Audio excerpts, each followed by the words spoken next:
Number 1 પહેલું જો ટીવીએસ રાઇડરની અંદર પહેલું ટાંકી જોલો તમે. ટાંકી છે ને ટીવીએસ રાઇડરની અંદર પ્લાસ્ટિકની છે. જો ટીવીએસ રાઇડરની અંદર મેં તમને બતાવું ને. સો હે ટુ ફેમિલી, કેમ છો બધા? આઈ હોપ કે તમે બધા મજામાં હશો. તો પછીથી આપણા એક નવા બ્લોગમાં તમારું હાર્દિક સ્વાગત છે.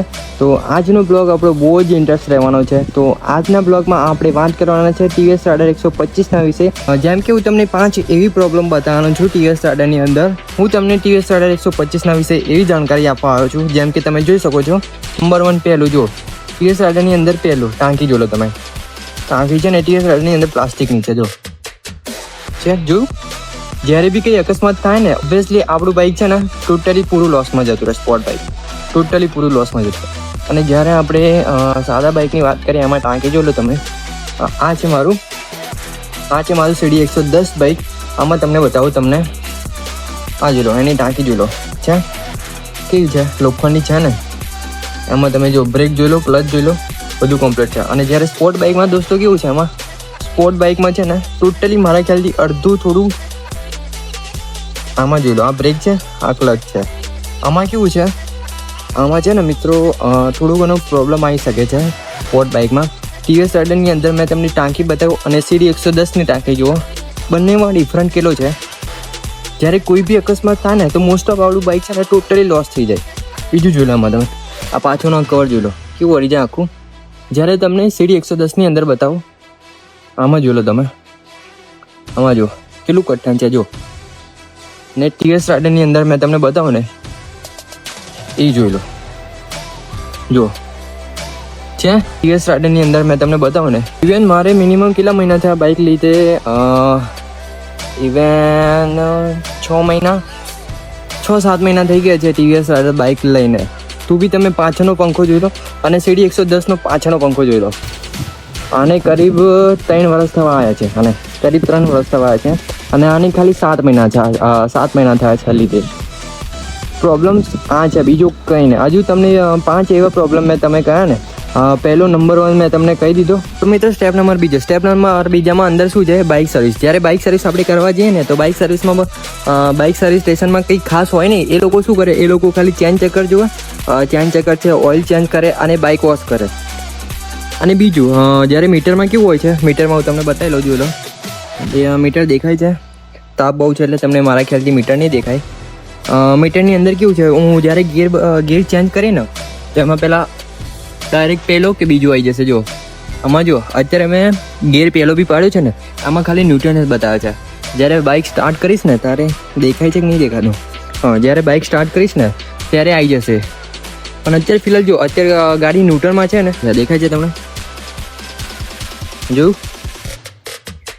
હવે નંબર 3ની અંદર એવું છે.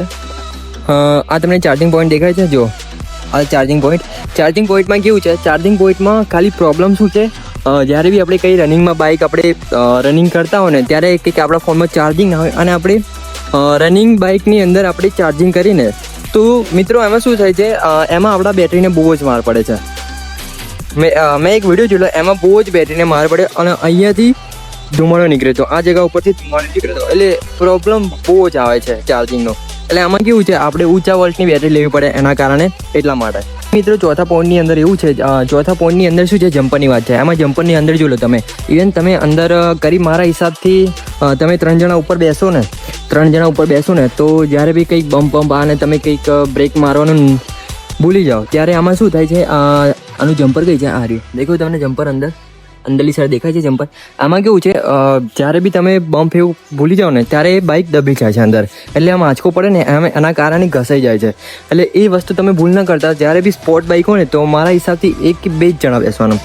ઇવન આમાં સીટ બહુ જ મોટી છે અને કમ્ફર્ટેબલ બી છે.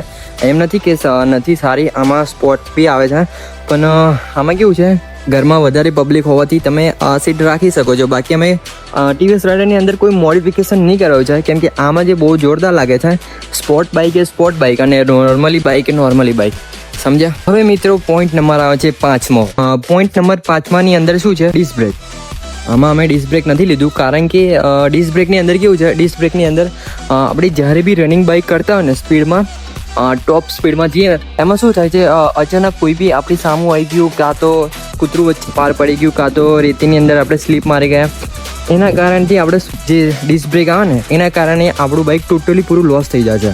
જેમ કે કંઈ સ્લીપ મારી જાય, એકદમ કોઈ વચ્ચે આવી જાય એના કારણે. અને નોર્મલી એની અંદર આમાં શું છે, તમે બંને બ્રેક હંગાત મારશો ને આમાં કોઈ ટેન્શન નથી જો છે.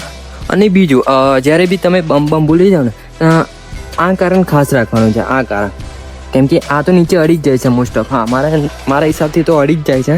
ઇવન તમે એ વસ્તુ ભૂલ ના કરતા. મારા હિસાબથી ખાલી 2 જ જણા બેસજો, ત્રીજું કોઈ બેસાડતા નહીં. અને કહી દેજો કે ભાઈ તું આવી બીજું ગમે તારા કોકના ઉપર, સમજે. તમને મિત્રો એમ નથી કહેતો તમે સ્પોર્ટ બાઇક ના લેશો, લો, પણ એની કંઈક ખાસિયત હોય. બાઇકની અંદર શું છે, કયું સારું છે, આ મારા માટે કમ્ફર્ટેબલ છે કે નહીં, એ ખાસિયત જોવી પડે છે. મેં કયા ખાસિયતથી બાઇક લીધેલું, કારણ કે ઘરની અંદર સ્પોર્ટ બાઇકની જરૂર હતી. ઇવન ખાલી શોખ માટે જ બાઇક લીધું છે. એટલા કારણે આપણે કોઈ એ છે ને ઇવન સન્ડેના દિવસે આપણે ખાલી એક નાની રાઈડ માટે જઈએ છીએ એના જ કારણે. અને બસ બીજું કંઈ ખાસ છે નહીં આમાં. ટીવીએસને એનો પ્રોફેશનલ લુક જોઈ લો ખાલી. ટીવીએસ રાઇડરનો મોડિફિકેશન કરવાની કોઈ જરૂર નથી. ઇવન આમાં મોડિફિકેશન જેવું બાઇક જ લાગે છે. ખાલી તમે વોશ કરાવી દો ને બાઇકને, ચોફેરો બાજુ જોઈ લો તમે, ખાલી વોશ કરે ને તો બી બહુ જ જોરદાર છે. દેખાવું તમને? આમાં કોઈ મોડિફિકેશનની જરૂર છે નહીં. ઇવન અમે અરીસા કાઢી નાખવાના છે, પણ તો બી બાઇકનો લુક કેટલો ડેન્જર દેખાય છે ને. તો મિત્રો આપણા બ્લોગમાં કંઈ ખાસ નહોતું, ખાલી 5 પ્રોબ્લેમ બતાવવાની હતી કે ટીવીએસ રાઇડરની અંદર શું પ્રોબ્લેમ હતી. તો હવે આપણો બ્લોગ અહીંયા જ એન્ડ કરીએ છીએ. જો તમે બ્લોગની અંદર એન્ડ રહ્યા તો લાઈક, સબસ્ક્રાઈબ અને સપોર્ટ કરવાનું ભૂલતા નહીં. અને આવો જ આપણો એક બ્લોગ જોતા રહેજો અને તમારા ભાઈને જેટલો બને એટલો સપોર્ટ કરતા જજો. તો હવે ચલો આપણે મળીએ નેક્સ્ટ બ્લોગમાં. ત્યાં લાગીને tata, bye bye, see you.